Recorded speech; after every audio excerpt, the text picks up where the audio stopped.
Have you ever wondered what it feels like to bite into food so rotten that your stomach revolts before your teeth even break through? Picture yourself trapped on a wooden ship for months, forced to consume substances that would make modern prisoners revolt, yet knowing that refusing means certain death from starvation.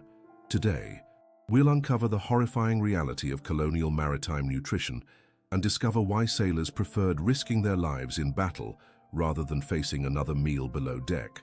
Witness the first horror that awaited every sailor embarking on colonial voyages. The ship's biscuit, or hardtack as it became known, represented for more than simple sustenance. These weren't the crackers you might imagine, but rectangular slabs of flour and water baked until they achieved the consistency of roof tiles. Feel the weight of one in your hands, dense, heavy, capable of cracking teeth if bitten directly. The preparation process involved no yeast, no salt, no flavoring agents whatsoever, just flour mixed with enough water to form a paste, then baked in massive ovens until every trace of moisture evaporated. The result was a food product designed to last months, even years, without spoiling. But survival came at a price that revealed itself weeks into any voyage. The biscuits became breeding grounds for weevils, shipworms, and countless species of insects that found the dense flour mixture irresistible. Sailors would tap each biscuit against the table before eating, listening for the telltale rustling that indicated live inhabitants. Many chose to eat in darkness to avoid seeing what accompanied their meal, and the texture only worsened with time. Feel the desperation in your throat as you attempt to swallow what naval records euphemistically called salt beef. This wasn't the preserved meat of modern understanding, but chunks of cattle that had been slaughtered months before departure, then packed in wooden barrels with coarse salt. The preservation process was crude and often ineffective. According to 17th century ship journals, the meat would be layered with salt in massive casks, then sealed for the duration of the voyage. As weeks passed, the combination of ship movement, temperature fluctuations, and imperfect sealing transformed the contents into something barely recognizable as food. The salt drew out moisture, but also created a brine that turned mysteriously red, as researchers discovered when recreating colonial ship food aboard the Alyssa in 2017. Sailors would boil this meat for 30 to 40 minutes just to reduce the bacterial load far longer than modern standards require. The taste was described in contemporary accounts as metallic, overwhelmingly salty, and accompanied by an aroma that suggested decay even when technically edible. Yet refusing meant facing the endless hunger that drove men to madness. The meat's texture became gelatinous and grey powder with an oily consistency that coated the mouth. And still it was better than what awaited those who complained. Smell the nauseating stench rising from the ship's water barrels, where something far worse than simple contamination lurked. Fresh water aboard colonial vessels quickly became anything but fresh, stored in wooden casks that had previously held wine, beer, or even less savory liquids. The water supply began deteriorating from the moment of departure. Within days, a thin film of algae appeared on the surface. Within weeks, the liquid developed a brown tinge and an odor of abandonment that permeated the entire storage area. But the true horror wasn't the color or smell. It was the life that spontaneously generated within these barrels. Mosquito larvae, tiny worms, and unidentifiable aquatic creatures appeared as if by magic, transforming the crew's most essential resource into a writhing soup of microscopic nightmares. Sailors developed sayings to cope with the reality. If the bugs still swim, the water ain't bad. They would strain the liquid through cloth, though this removed only the largest inhabitants. Many chose to drink with eyes closed, gulping quickly to avoid dwelling on the texture. The organisms weren't just disgusting, they carried diseases that could devastate entire crews.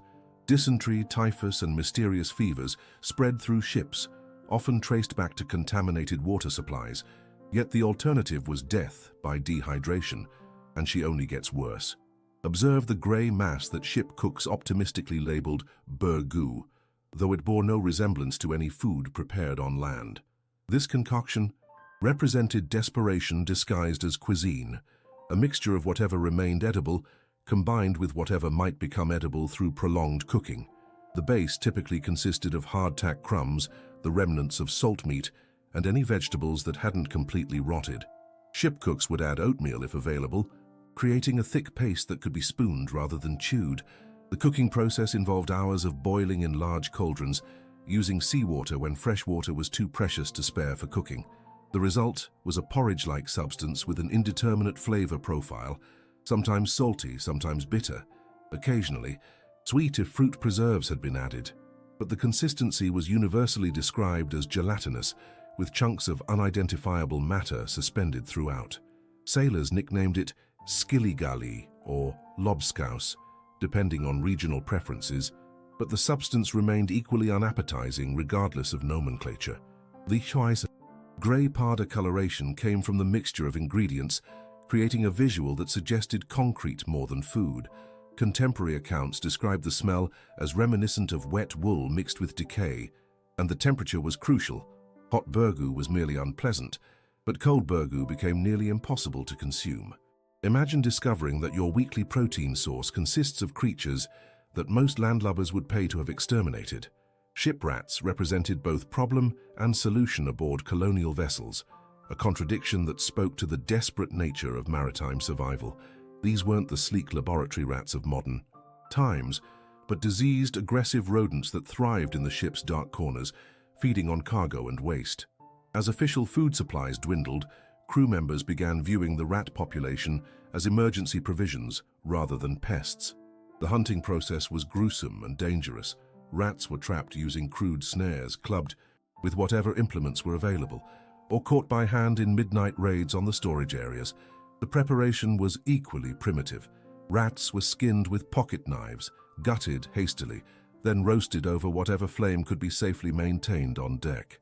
The taste was consistently described as like chicken but wrong, familiar enough to be edible, alien enough to remind consumers of their desperate circumstances. Nutritionally, rats provided essential proteins and fats missing from the standard ship diet, but they also carried diseases that could devastate crews. Ship records from the 1600s indicate that rat consumption was common enough to be mentioned in official logs, though disguised under euphemisms like small game or supplementary protein. The psychological impact was perhaps worse than the physical. Men who had grown up in civilized society found themselves reduced to eating vermin to survive. Contemplate the moment when ship's cooks announced that bone. Broth would constitute the evening meal, knowing that actual meat had been exhausted weeks earlier. This wasn't the rich, nourishing bone broth celebrated by modern nutritionists, but a desperate attempt to extract any remaining nutrition from skeletal remains. The bones came from whatever animals had been slaughtered at the voyage's beginning: cattle, pigs, sometimes whale bones acquired through trading or hunting. These massive bones were cracked open with hammers and axes, exposing the marrow that represented the crew's last source of fat and protein. The cooking process required enormous cauldrons filled with seawater since fresh water was too precious for cooking. Bones would boil for days at a time, watched constantly to prevent the fires from spreading to the ship's wooden structure. Gradually, the marrow would dissolve into the water, creating an oily, grey liquid with an overpowering oceanic taste. Sailors would scrape the bones with knives, spoons, or their fingernails, desperate to extract every trace of nutrition. The broth itself was described as thick, greasy, and tasting predominantly of salt, with undertones of decay. When whale bones were used, the flavor became even more intense. Contemporary accounts describe it as indescribable and reminiscent of fish oil mixed with leather. Yet crews consumed every drop, knowing that this liquid represented their margin between life and death. Recognize the sound of desperation when ship's officers announced the daily ration of fermented oat paste, a substance that challenged even the strongest stomachs among seasoned mariners. This particular horror emerged from the intersection of necessity and spoilage. Oats that had been intended for porridge, but had been contaminated by seawater, time, and the ship's constant motion. The fermentation wasn't intentional or controlled, but the result of wild yeasts and bacteria that found their way into the oat stores. After weeks of fermentation, the oats transformed into a bubbling, sour-smelling paste with an alcoholic undertone that made consumption both revolting and mildly intoxicating. The texture resembled wet cement, while the taste combined vinegar's acidity with the bitter compounds produced by uncontrolled fermentation. Some sailors claimed the fermented oats provided additional nutrients through bacterial action, though this was likely wishful thinking rather than nutritional science. The consumption process required strong will and stronger stomachs. Many sailors would consume their ration quickly before their senses could fully register the experience. Others mixed the paste with rum or wine, creating combinations that were somehow worse than either component alone. Ship surgeons noted that fermented oat consumption frequently led to digestive distress, though they couldn't determine whether this resulted from the fermentation byproducts or the psychological revulsion experienced by consumers. Understand that we've only reached the halfway point of this maritime nightmare, and if you're finding these revelations disturbing, share this knowledge with others who need to appreciate the luxuries of modern food safety, because the remaining horrors will challenge everything you thought you knew about human survival at sea. Analyze the contents of what sailors euphemistically called mystery stew, a concoction that represented the absolute nadir of colonial culinary desperation. When all identifiable food sources had been exhausted, ship's cooks would combine whatever organic matter remained in the ship's stores. This included vegetable matter so decomposed that its original identity was impossible to determine, meat scraps of unknown origin and questionable age, and various substances that might once have been food but had transformed into something else entirely through the alchemy of time and decay. The cooking process involved boiling everything, together for hours, sometimes days, in the hope that prolonged heat would render the mixture safe for consumption. The result was a gelatinous, grey powder mass with chunks of unidentifiable matter suspended throughout. The smell was described as a combination of rot, salt, and something indefinably organic that suggested life in various stages of decay. Sailors approached mystery stew with a mixture of hunger and dread, knowing that consumption might provide essential calories while simultaneously risking violent illness.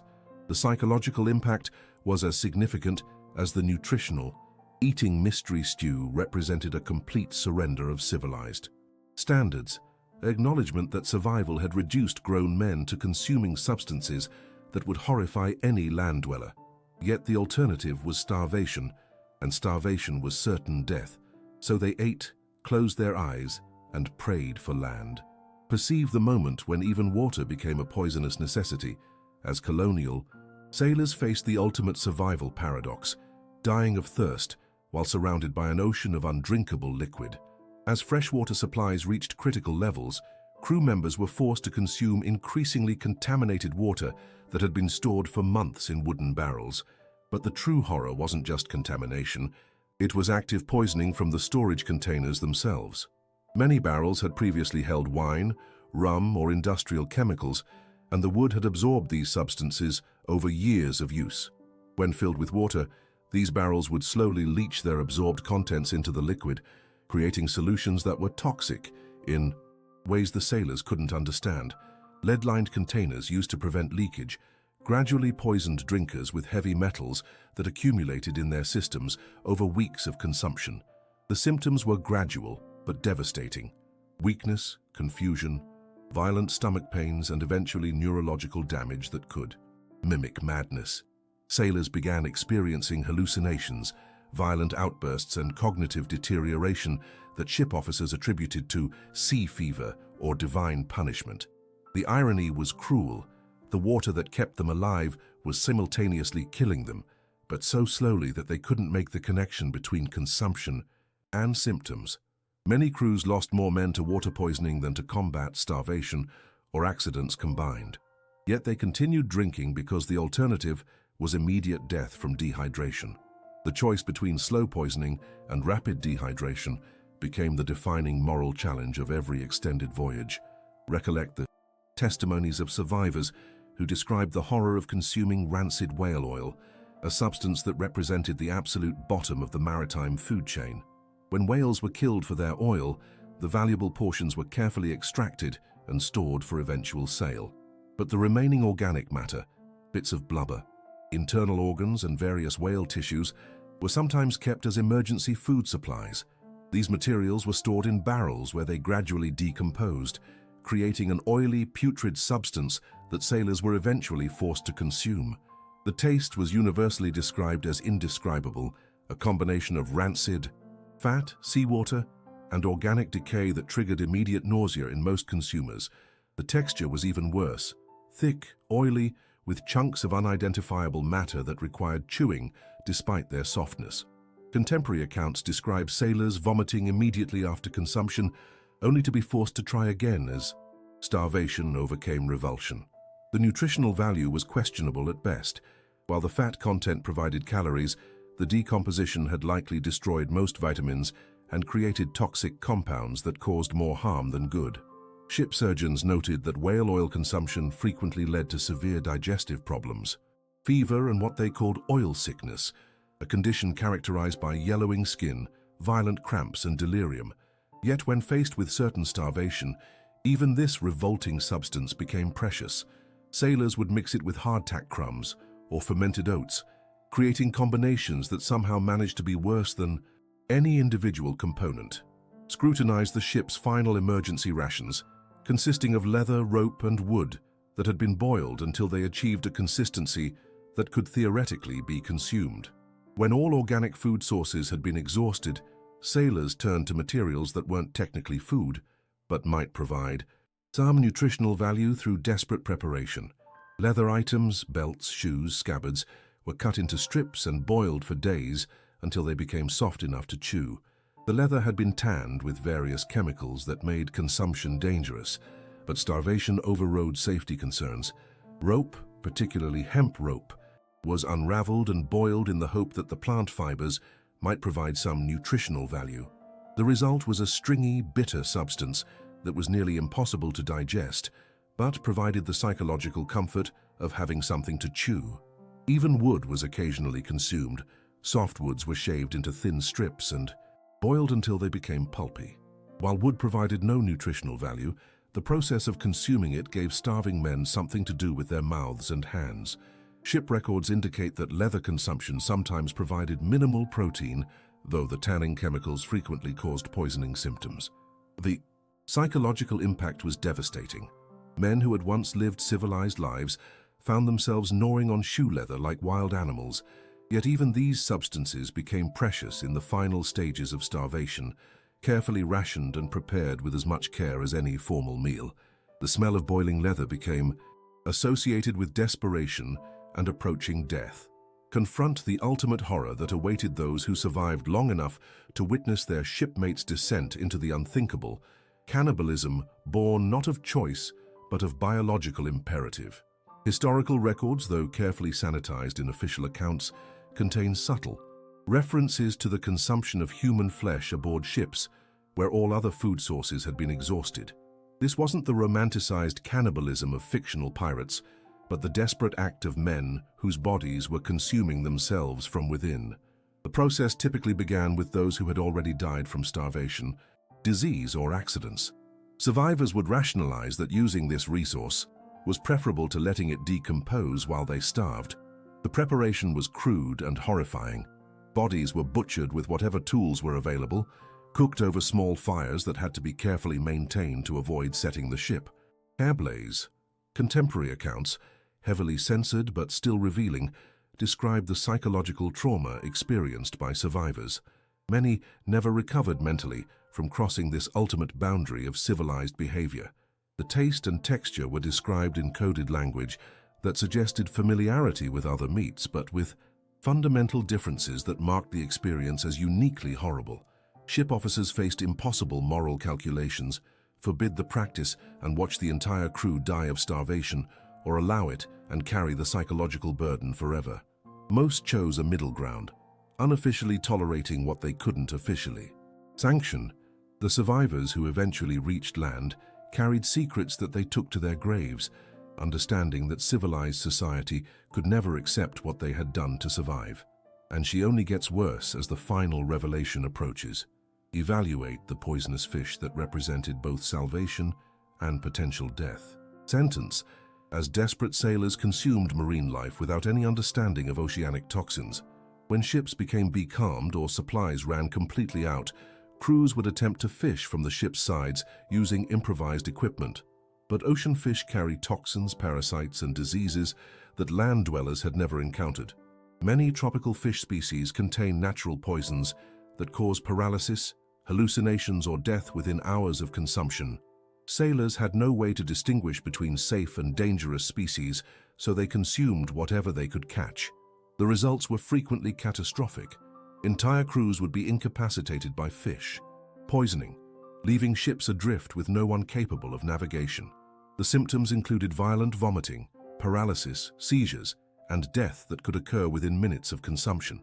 But even non-poisonous fish carried dangers that colonial sailors couldn't understand. Raw fish consumption led to parasitic infections that could take weeks or months to manifest. Intestinal worms, liver flukes, and various bacterial infections spread through crews who consumed inadequately prepared fish. The preparation was necessarily crude. Fish were gutted with dirty knives, cooked over uncertain flames, or eaten raw when fuel was unavailable. Contemporary ship. Surgeons noted mysterious illnesses that followed fishing expeditions. Though they couldn't connect fish consumption to subsequent symptoms, the psychological impact was as significant as the physical. Sailors who had hoped that fishing would solve their food problems instead found themselves facing new forms of potential death.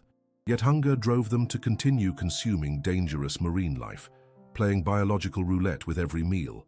Discover the final horror that awaited colonial mariners: the realization that their own bodies had become sources of toxicity through malnutrition, scurvy, and the accumulation of poisons consumed during their voyage. After months of consuming contaminated food and water, sailors' bodies became repositories of toxic substances that affected their mental and physical capabilities. Scurvy wasn't just a vitamin deficiency, it was a complete breakdown of the body's ability to maintain itself, resulting in internal bleeding, organ failure, and psychological disturbances that resembled madness. The accumulated poisons from contaminated water, spoiled food, and desperate consumption of non-food items created a toxic cocktail within their systems. Sailors would begin experiencing hallucinations, violent mood swings, and cognitive deterioration that made them dangerous to themselves and their shipmates. Their breath became toxic, their sweat carried the smell of internal decay, and their mere presence in enclosed spaces could sicken healthier crew members. Ship surgeons noted that some sailors became so internally poisoned that their saliva could burn skin, their urine turned strange colors, and their blood took on unusual consistencies. The final irony was that these men had become walking repositories of every toxic substance they had consumed during their voyage. Their bodies were literally poisoned by their survival. Even when rescued, many never fully recovered from the accumulated toxins that had saved their lives while simultaneously destroying their bodies. The human cost of colonial expansion wasn't just death, it was the transformation of ordinary men into living examples of how far civilization could fall when faced with the ocean's merciless demands. Conclude that these four categories of poisonous consumption: contaminated basics, desperate alternatives, toxic necessities, and ultimate degradation, reveal the true price paid by those who opened the world's sea routes. Every map that shows colonial expansion, every history book that celebrates maritime achievement, every museum display of age of exploration artifacts rests upon the foundation of countless men who consumed substances that would kill modern humans within days. Their stomachs became graveyards for every form of toxic matter imaginable. Their bodies became laboratories for testing the limits of human survival, and their minds became battlegrounds where civilization fought against the animal instinct to survive at any cost. The ships that carried European civilization to distant shores were also floating chambers of biological horror, where the price of exploration was measured not just in lives lost, but in the degradation of human dignity itself. These sailors didn't just risk death, they risked becoming something less than human in their struggle to remain alive. And perhaps most horrifying of all, they succeeded. They consumed the unconsuming, survived the unsurvivable, and delivered the foundation of our modern world through their willingness to poison themselves rather than surrender to the ocean's appetite. Today, when you sit down to your next meal, remember those who consumed gray, gelatinous masses infested with insects, who drank water thick with larvae, who chewed leather until their jaws ached, and who crossed moral boundaries that civilization pretends don't exist. Their sacrifice wasn't noble, it was necessary, desperate, and utterly human in its refusal to accept defeat. If this journey into the toxic reality of colonial maritime survival has changed how you see both food and history, share these revelations with others who need to understand that exploration's glory was built upon consumption's horror.